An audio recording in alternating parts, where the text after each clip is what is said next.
Muy buenos días a todos. Le damos la bienvenida aquí al profesor César Hernández, profesor de la Universidad Maringá, Brasil. Hoy nos viene a hablar de la estabilidad orbital de ondas estacionarias para la ecuación de Schrödinger con potencial tipo delta de Dirac atractivo y dupla potencia de tipo repulsivo en la no linealidad. Le damos las gracias al profesor César por aceptar la invitación al tercer encuentro matemático del Caribe. Entonces, pues le damos la palabra. Muchas gracias.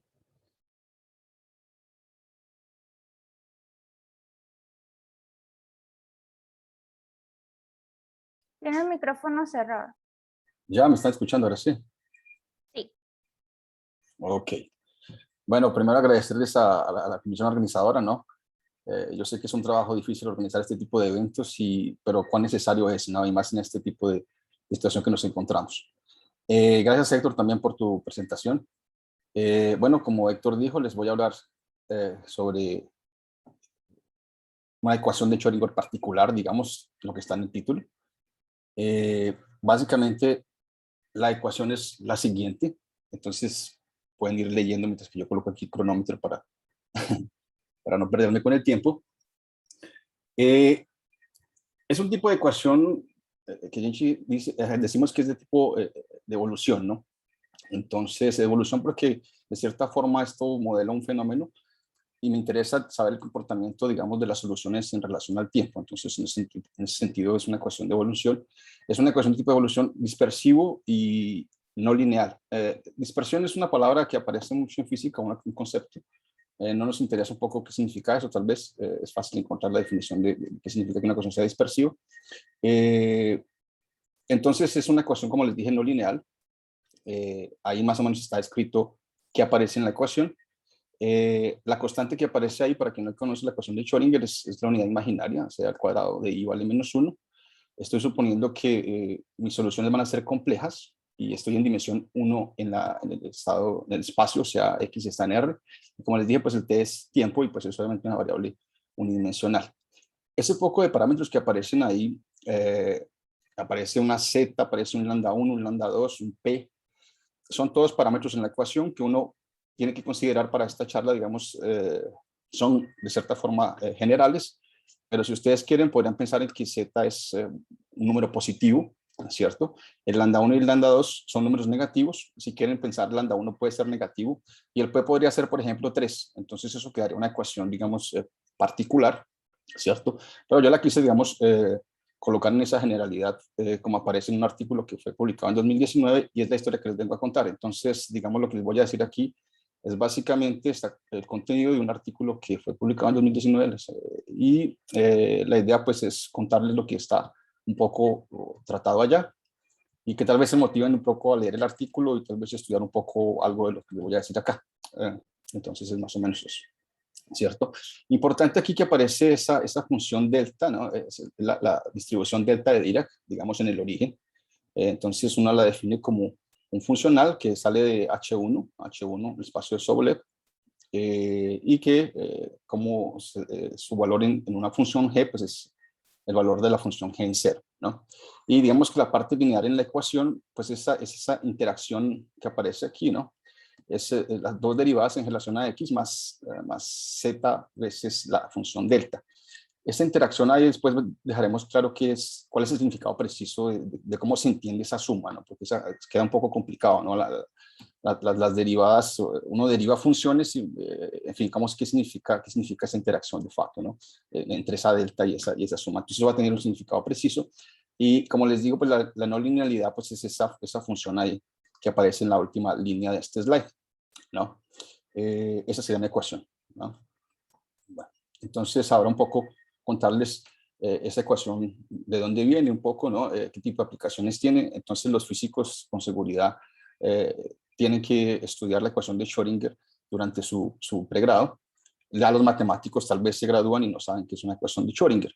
Entonces, la ecuación de Schrödinger aparece como modelo de ciertos tipos de ondas y en mecánica cuántica, digamos que esa es la aparición.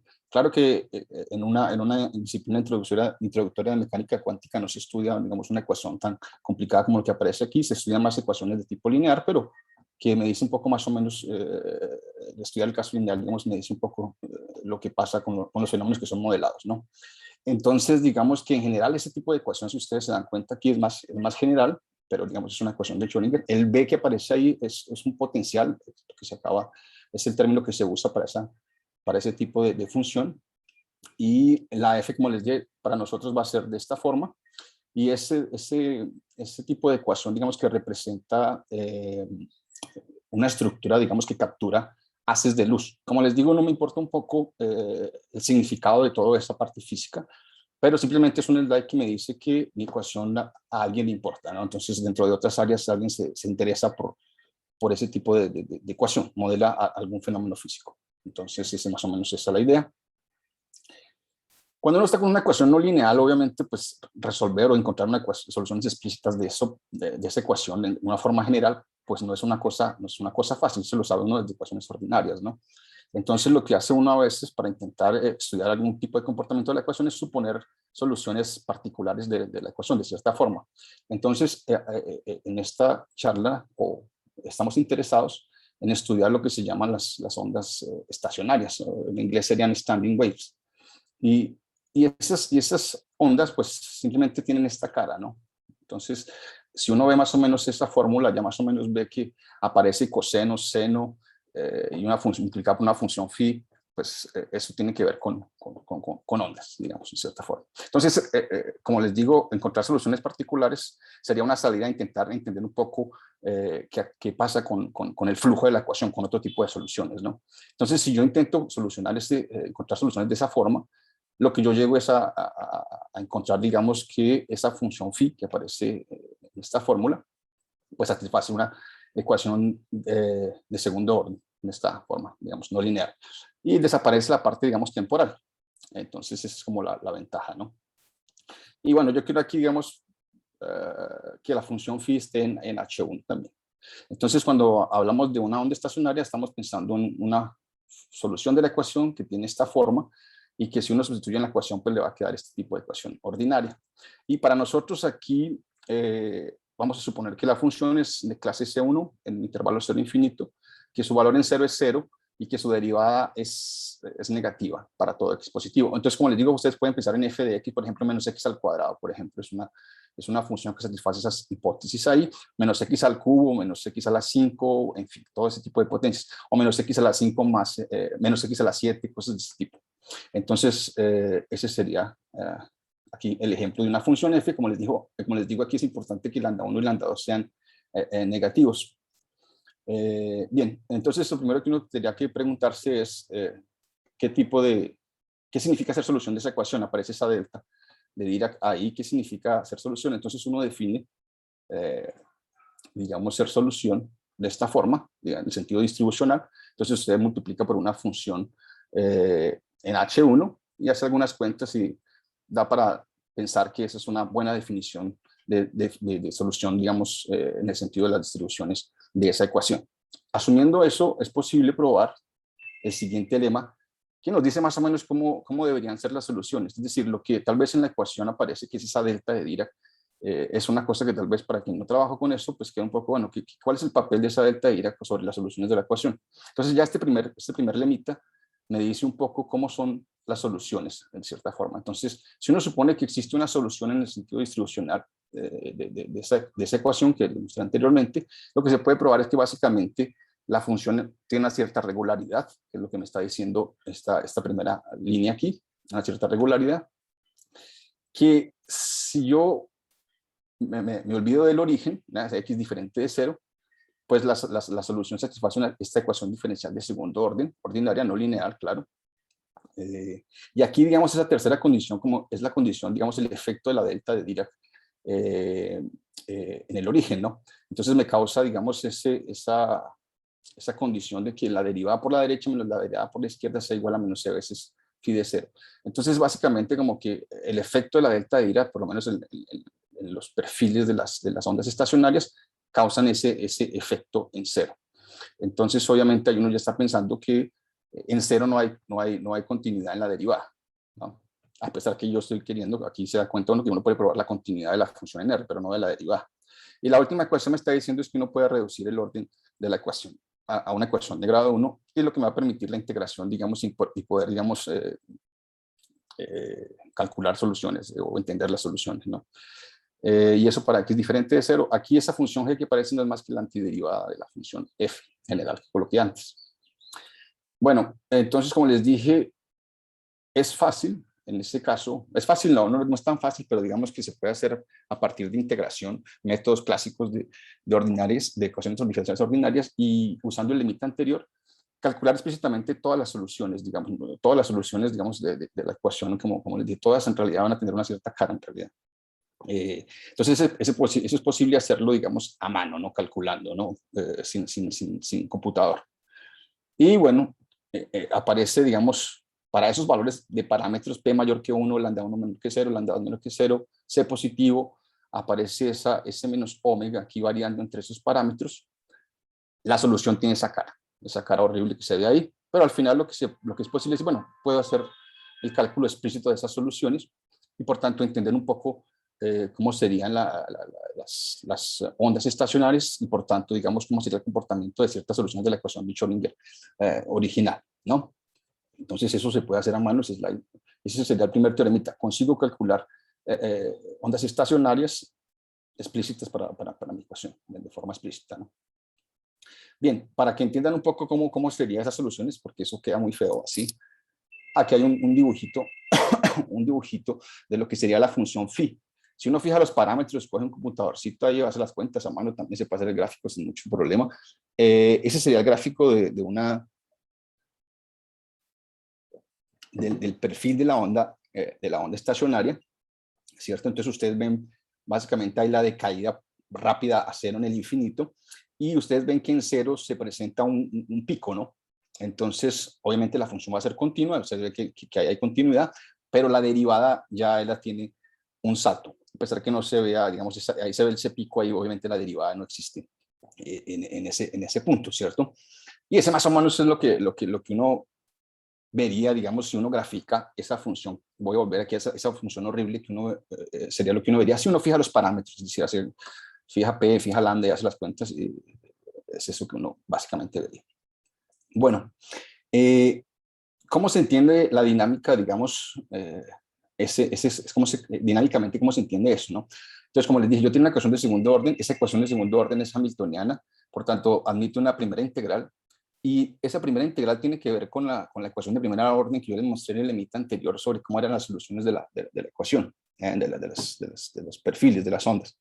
Entonces uno puede, a partir de graficar las curvas de nivel del hamiltoniano de la ecuación, entender la dinámica, y con todas estas restricciones que nosotros colocamos, la dinámica es muy simple. Entonces existe el 0, 0, es un punto hiperbólico de esa ecuación, y no tiene más puntos de equilibrio, no tiene más soluciones de equilibrio, y bueno, entonces uno vería esas soluciones de esa forma, ¿no?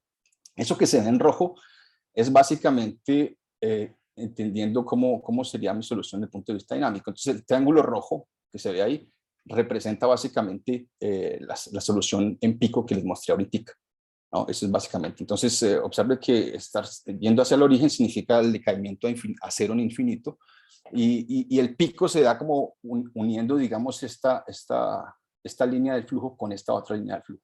Entonces usted da un salto ahí. Entonces básicamente usted va por la dinámica y de repente da un salto, conecta con otra digamos, parte del flujo y va para cero de nuevo. Entonces, digamos, lo que tiene aquí también es una ecuación con impulso, un impulso sobre la derivada. Bien, entonces eso es lo que uno ve dinámicamente. Y aquí está un poquito cómo se vería la superficie. Acuérdese que la onda estacionaria, pues es al final una superficie, ¿no? Porque depende de t y de x. La phi ya les dije cómo era, ahora es solo coger e elevado a menos i omega t multiplicado por esa phi y dibujar eso. Obviamente eso está, es complejo y lo que uno simplemente piensa es, bueno, vamos a entender la parte real, la parte imaginaria. Entonces aquí hay un dibujo de cómo se vería la evolución de la onda estacionaria, de la parte real.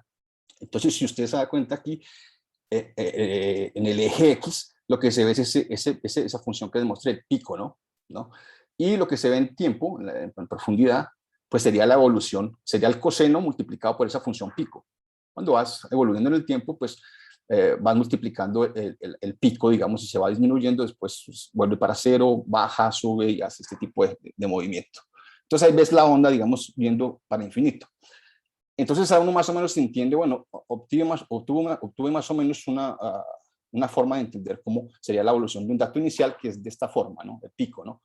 Ahí evolúe de esa forma, que como se muestra en la parte real, ¿no? Obviamente la parte imaginaria, pues es multiplicar el seno por la función phi, y va a tener un gráfico pues, análogo, y ahí uno va a entender pues, cómo se comporta, digamos, esa onda estacionaria en el tiempo, ¿cierto?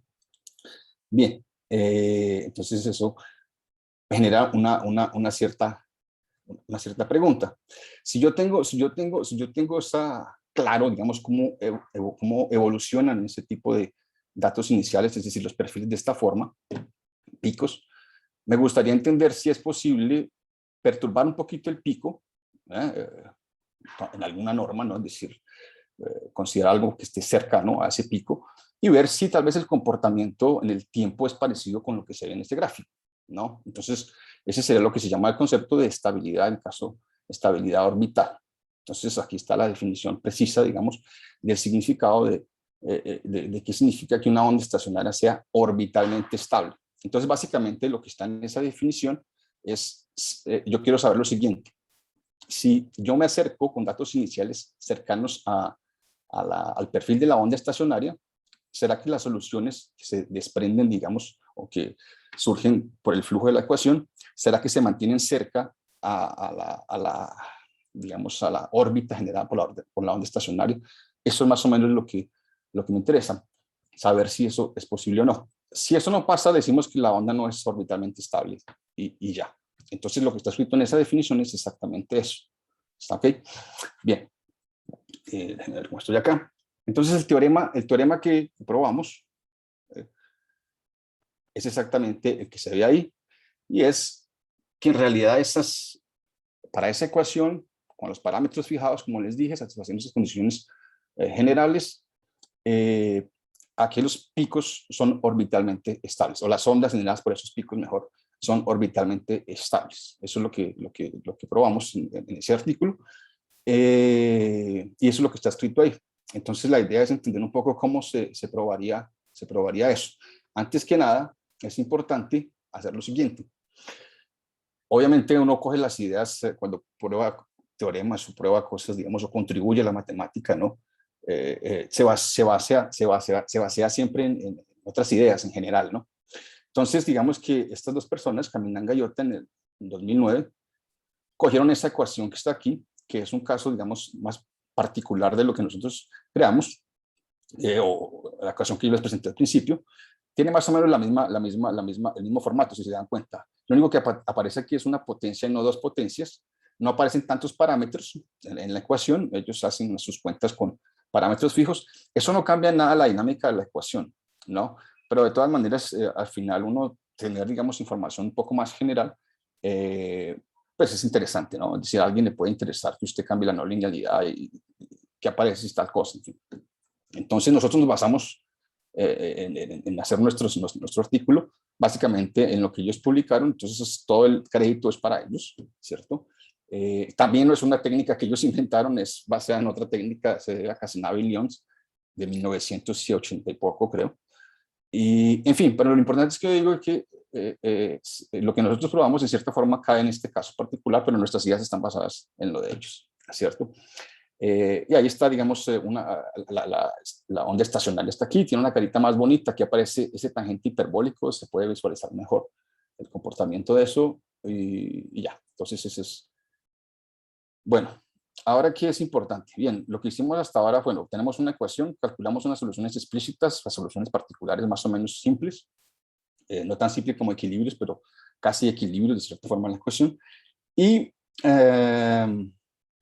bueno, me interesa estudiar la estabilidad. Antes que nada, pues es claro que cualquier tipo de ecuación en general uno debería saber si existen o no soluciones de la ecuación. Y lo que yo quiero saber es si existen soluciones tal vez parecidas o en espacios donde vive el perfil de la onda estacionaria, ¿no? Entonces, esa es la idea ahora, ¿no? ¿Qué tipo de teorema puede uno mostrar para ese tipo de ecuación? Entonces, aquí está un teorema de resultado de buena colocación local para el problema, que es un resultado clásico.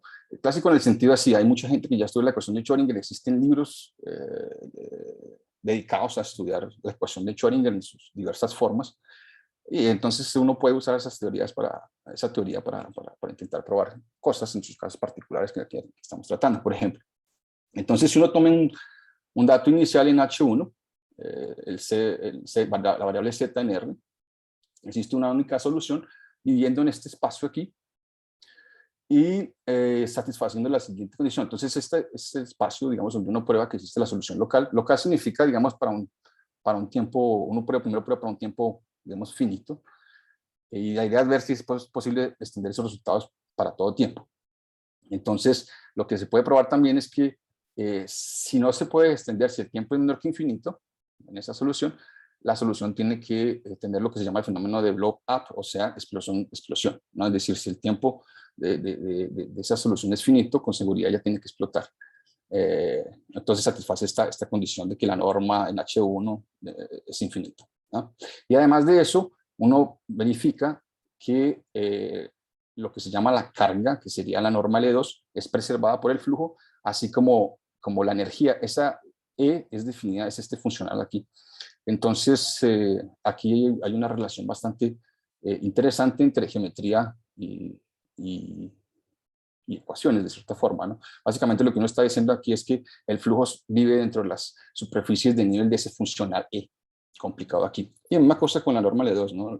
Entonces, de cierta forma, el flujo vive sobre esferas, ¿no? De esferas en L2, ¿no? Eso es lo que estoy diciendo. Si el dato inicial satisface que la norma en L2 es 4, con seguridad la evolución siempre va a estar, que es la norma en L2 va a ser 4. Entonces siempre voy a vivir en esa esfera de dimensión infinita, ¿no?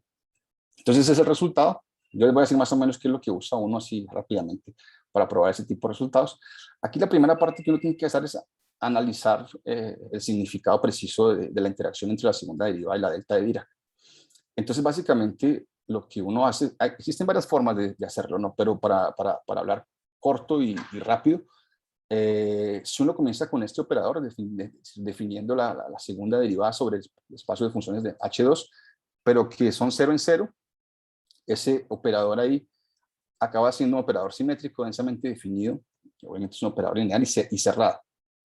Y ahí uno se preguntaría si ese operador tiene extensiones autoadjuntas, y ahí uno va a una teoría que se llama teoría de von Neumann, y verifica que uno podría entender esas interacciones, esa suma, digamos, entre la delta y el laplaciano, como extensiones autoadjuntas de ese operador. Entonces, básicamente, ya si uno quiere concretizar, lo que tiene uno con esa interacción es básicamente, mi operador, ¿qué hace? Mi operador deriva de forma normal, si x es diferente de 0, más el dominio del operador, digamos, es H1 de R inter H2 de R menos 0, H2. ¿Ya? Y con este salto. Este salto ya aparecía, si ustedes se acuerdan, en el elemita ya que que les mostré al principio sobre el perfil de la onda estacionaria. Entonces, básicamente, como les digo, yo quiero probar ese teorema o decirles las ideas de cómo se prueba ese teorema de existencia local de soluciones. Lo primero que toca hacer es entender esa interacción. Entonces, simplemente esa familia de interacciones son operadores autoadjuntos que son extensiones de este operador A0 que aparece aquí. Entonces, esa parte es una parte, digamos, de la teoría no funcional de operadores no limitados, y esa teoría pues es esencial para poder entender un poco la buena colocación local de ese problema y poder después ver si tenemos un flujo, un sistema dinámico en todo R, ¿no? Vamos a ver. Entonces, aquí les doy las otras ideas. Lo que hace uno, digamos, es colocar, aquí está tu ecuación, digamos, ahora con esa notación de AC. Entonces, como les dije, uno va a un libro, por ejemplo, de Cazenave sobre la ecuación de Schrödinger. Ese operador AZ, como es autoadjunto, genera un grupo de operadores unitarios, un parámetro, ¿no? Entonces es posible, digamos, definir qué son soluciones de esa ecuación, digamos, lineal, colocando el operador como siendo esa interacción y la Z, ¿no? Entre el laplaciano y la delta, en fin. Y ahí uno coge esta ecuación, digamos, ecuación integral de Duhamel, y intenta mostrar que esta ecuación tiene un punto fijo, usando, por ejemplo, pues, un punto fijo de Banach. Pues así, es bastante, digamos, simple, es la teoría clásica que uno haría para probar existencia de soluciones, digamos, de una ecuación que no es tan complicada, ¿no? Obviamente, el método no es el clásico, entonces uno usa teoría de punto fijo de Banach para verificar que existen esas soluciones. Y después tiene que probar un poco la regularidad de la solución, porque, en fin, así esa es la idea de lo que aparece acá, de cómo garantizar que existen soluciones, ya para la preservación o sea, de que la norma es preservada, y así como la energía es preservada por las soluciones de la ecuación. El cálculo es bastante simple, digamos, uno coge la norma L2 de una solución, deriva en relación al tiempo, y hace una cuentica y aparece este tipo de fórmula aquí. Obviamente aparece 2 veces la parte real de esta cosa aquí, imaginario, y por tanto eso es 0. Y para mostrar que la energía es preservada, no es difícil verificar que esas ecuaciones de Schrödinger también son hamiltonianas en dimensión infinita. Entonces pueden ser escritas básicamente de esta forma. Ut igual a menos i prima, que sería la derivada del funcional e. ¿Cuál funcional? El e que ya fue definido antes. Entonces eso automáticamente, cuando uno escribe la ecuación así, automáticamente sabe que tiene una cantidad conservada, que sería la energía, que en este caso pues es lo que está aquí. Aquí está la cuentica más o menos de cómo se hace esa verificación, digamos, de que en realidad el flujo es preservado por ese funcional o lo contrario, ¿no? Bien, ahí como les dije, después que uno tiene un resultado local, la idea es intentar pasar a un resultado global, es decir, ¿será que puedo extender, digamos, esas soluciones? Al principio tuve un problema, una solución local, ¿será que es posible extenderla globalmente?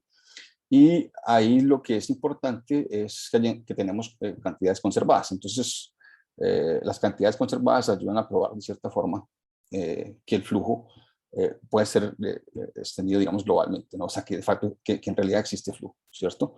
Y entonces, más o menos, ¿cómo se hace ese tipo de teorema? Lo que hace uno es intentar buscar estimativas a priori, ¿no? Que es lo que uno llama, ¿no? Entonces, intentar ver que el flujo satisface cierta desigualdad en cierto espacio, aquí en este caso un H1, ¿no? Entonces aquí está más o menos cómo se hace esa cuenta, ¿no? Ilustrado, digamos, rápidamente, ¿no? Por la forma de definir el funcional, uno tiene, digamos, que la derivada en L2,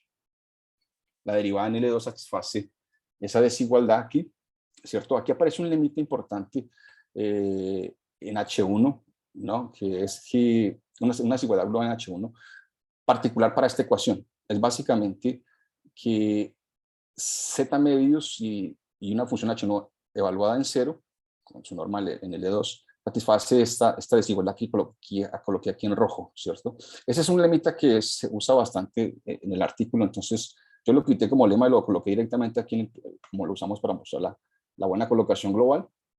En fin, aquí está el R, que sería ese funcional que sería útil, digamos, para probar la buena colocación global. Voy un poquito más rápido, si no me alcanza el tiempo. Y al final lo que se obtiene es la siguiente estimativa. Es decir, al final, mostrarme esta cosa. Aquí lo que yo pruebo es que la norma en H1 satisface esta desigualdad. Obviamente aquí entra, como les digo, observen que las cantidades conservadas están aquí, ¿no? Entonces yo obtengo, digamos, si yo tengo una solución de la ecuación, yo pruebo que en el tiempo ella satisface eso. Entonces depende del dato inicial. Entonces esto no depende al final del tiempo, ¿cierto? Y ahí obviamente como uno probó que pasaba lo siguiente, o si el tiempo era finito, la solución iba para infinito en la norma en H1, o el tiempo tenía que ser finito, entonces obviamente esta estimativa me permite verificar que no puedo tener esta explosión, este comportamiento. Entonces esa es la forma de deducir, de cierta forma, que tengo soluciones globales. Entonces de cierta forma ahora tengo un grupo no lineal, ¿no? Eso sería lo que acabamos de probar hasta ahora. Bien, ahora viene la parte de cómo probar la estabilidad orbital de las ondas, el tema principal que les mostré al principio. Entonces aquí, como les dije, pues se junta un poco la geometría y el análisis, las ecuaciones diferenciales parciales, porque lo que voy a tener que ahora es entender un poco cómo son los puntos críticos, los mínimos de un cierto funcional. Entonces, eso es impresionante porque, bueno, impresionante, de cualquier forma, para quien sabe un poquito de ecuaciones diferenciales ordinarias, uno sabe que si uno quiere probar estabilidad de puntos de equilibrio de una ecuación ordinaria, y si el espectro de la linealización no es chévere, en el sentido, digamos, que el punto es no hiperbólico, entonces entender cómo es las soluciones alrededor de un punto de equilibrio, pues uno puede usar un teorema de Lyapunov. Entonces lo que estoy haciendo aquí más o menos un Lyapunov en dimensión infinita para esa ecuación diferencial parcial, ¿no? Entonces, para quien conoce el teorema de Lyapunov, para verificar que un punto de equilibrio es estable, digamos, en dimensión finita, lo que estoy haciendo aquí es una versión en dimensión infinita de ese teorema para esa ecuación, básicamente eso. Entonces, aquí tengo un funcional, que es el que está aquí definido, es G omega, es básicamente la energía más omega veces o menos omega medios, la norma en L2 de la función B. Eso está definido en H1, es un funcional no lineal, y vamos a probar varias cosas, digamos, qué relación eso tiene con las ecuaciones, ¿no?, que estamos tratando. Entonces, la primera cosa que uno se da cuenta es que si uno calcula los puntos críticos de esa función, digamos, se hace una derivada formal, digamos, una derivada direccional, digamos, sin pensar en la derivada, digamos, en el sentido fuerte, sino una derivada así formal, pues se da uno cuenta, digamos, que los puntos críticos de ese funcional están relacionados solamente con los perfiles de las ondas estacionarias. Entonces, los perfiles de las ondas estacionarias no son más que los puntos críticos de ese funcional. En otras palabras, aquí está la derivada, ¿no? La derivada de ese funcional es esta ecuación. Entonces, igual a 0, yo llego exactamente en la ecuación que coloqué al principio de la definición, que es una onda estacionaria, ¿recuerdan? Y enseguida venía una ecuación de segundo orden. Esto que está aquí es básicamente el lado izquierdo de esa ecuación. Entonces, automáticamente ya conozco puntos críticos de ese funcional, porque yo ya calculé soluciones de la ecuación. Ya les dije a ustedes que aquellas phi omega, aquellos picos, son soluciones de la ecuación. Yo les mostré el gráfico y todo. Entonces, esas funciones acaban siendo puntos críticos de ese funcional. Y no solo eso, es fácil verificar que ese E elevado a I teta phi omega también son soluciones de la ecuación y por tanto son puntos críticos del funcional. Entonces, todas estas funciones que aparecen en rojo aquí pertenecen a omega, o sea, el conjunto de puntos críticos no triviales del funcional. Entonces, ahí se relaciona ese funcional con los perfiles de las ondas estacionarias. Bien, ahí uno puede probar otras cositas, ¿no? Entonces, como aparecen tantos parámetros, uno se pregunta, bueno, ¿será que si uno coloca otros tipos de parámetros? Recuerden que aquí es phi omega, que yo les mostré al principio, dependían omega entre tanto y tanto, el p, no sé, el lambda 1 negativo, lambda 2 negativo, un poco de cosas que colocamos, ¿no? Entonces aquí también, ¿no? Entonces, ese slide aquí es para decir, bueno, en ese artículo que les dije al principio, existen lemitas donde uno prueba que ese conjunto de puntos críticos es vacío. Aquí, obviamente, parámetros que no tienen que ver con la onda estacionaria que les mostré, que el pico que les mostré, ¿ok? Entonces, eso es lo que aparece aquí.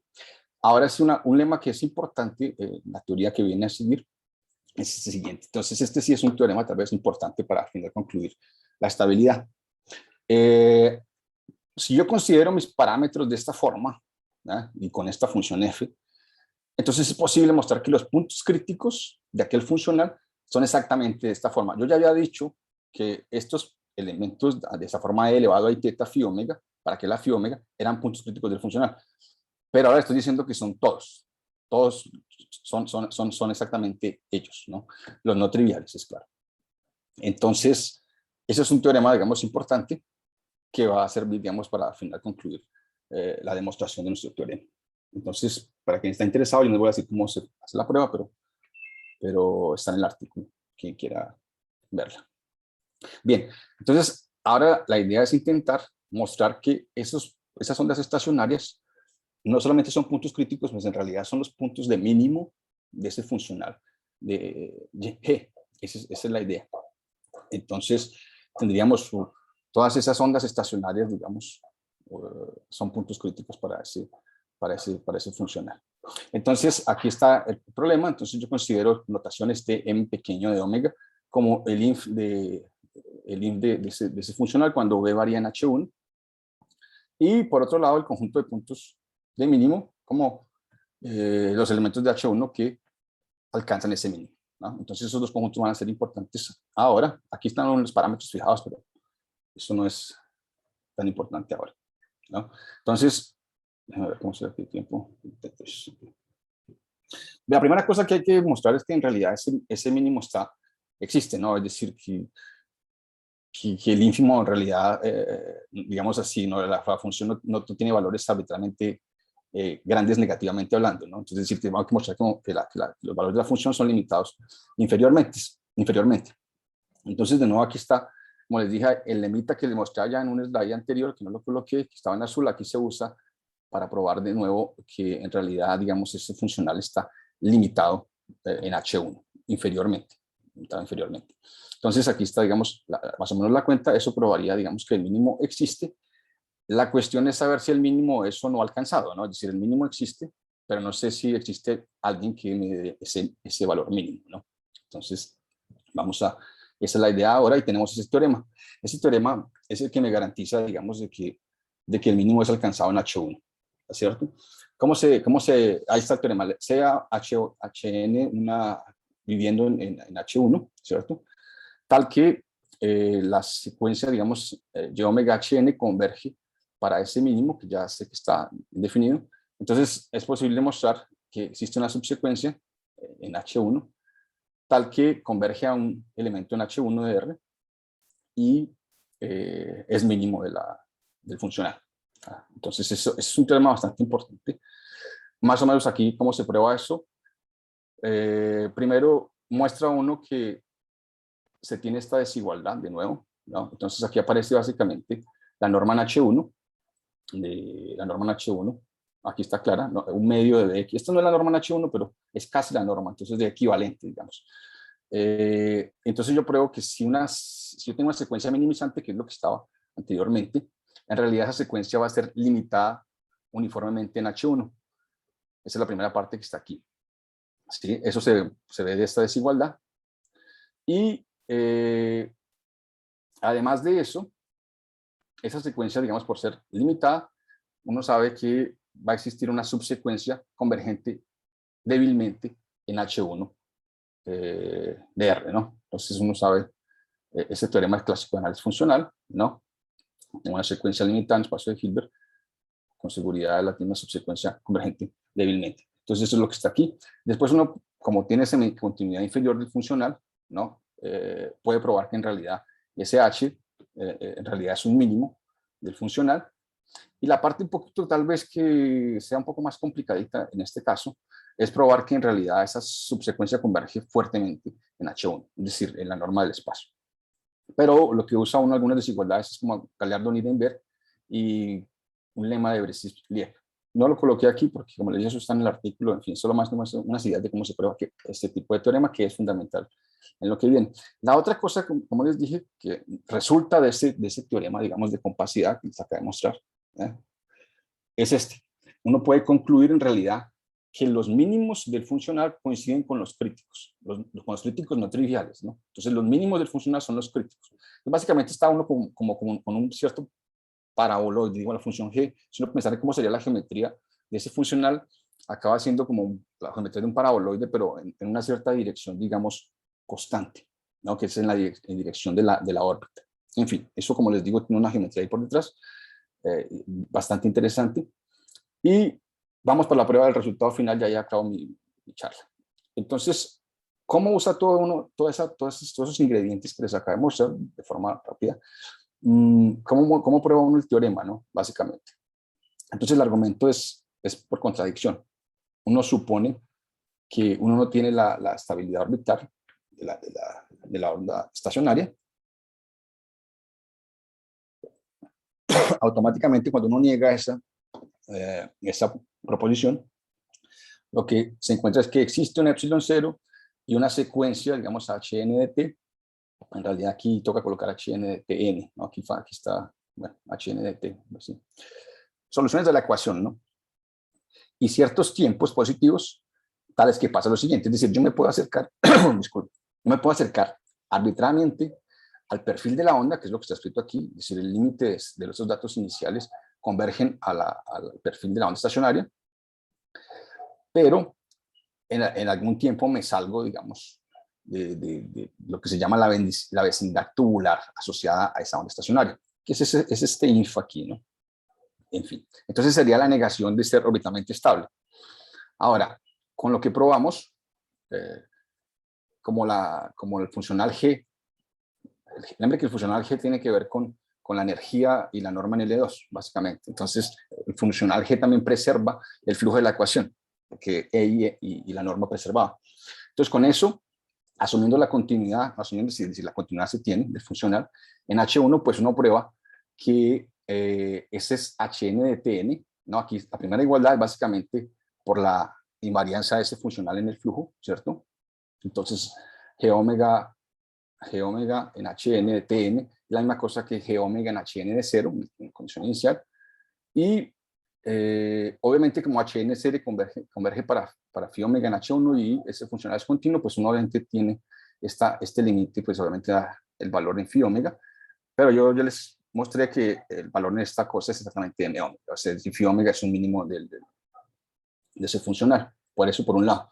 Por otro lado, lo que uno sabe es, como es un mínimo, él es un punto crítico, pero los puntos críticos son de esa forma, elevado a i teta 0 phi omega. Esos son los puntos críticos. Por tanto, lo que estoy diciendo es que esta secuencia converge para este elemento, e elevado a i teta 0 phi omega para algún teta 0. Pero eso exactamente contradice lo que está aquí arriba, ¿no? Es decir, si aquí por un lado tengo convergencia, por otro lado estoy diciendo que estoy alejado, un epsilon 0 de eso. Entonces, obviamente una contradicción. Y eso me permitiría entonces concluir la estabilidad orbital de las ondas estacionarias. Aquí está el artículo, como les dije, junto con dos colegas, Ramón Plaza, que es de la UNAM en México, y con Jaime Angulo, que es de la Universidad de Sao Paulo. Y aquí está, pues, este fue publicado en 2019, y quien no tenga acceso a este artículo, aquí está el archive. Hay una versión que tal vez tenga algunos errores, poca cosa tal vez, pero debe tener algunos errores que se puede, digamos, leer. Entonces hay una versión de ese artículo en archive para quien tal vez se interesó por algunas cosas de los detalles que están aquí, en fin. Es eso. Bien.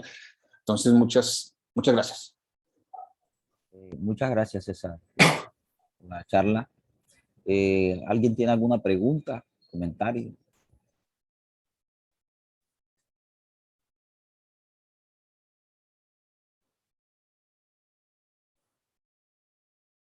Quien se interesó me puede enviar un email también. Sí, es posible, ¿no? A veces las preguntas no surgen en el momento.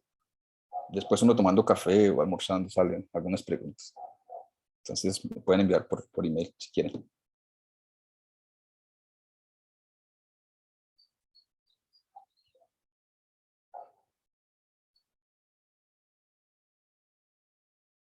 Héctor, ¿estás ahí? Ya, Sí, sí, sí. sí. Bueno, esperando ahí las preguntas, la cosa.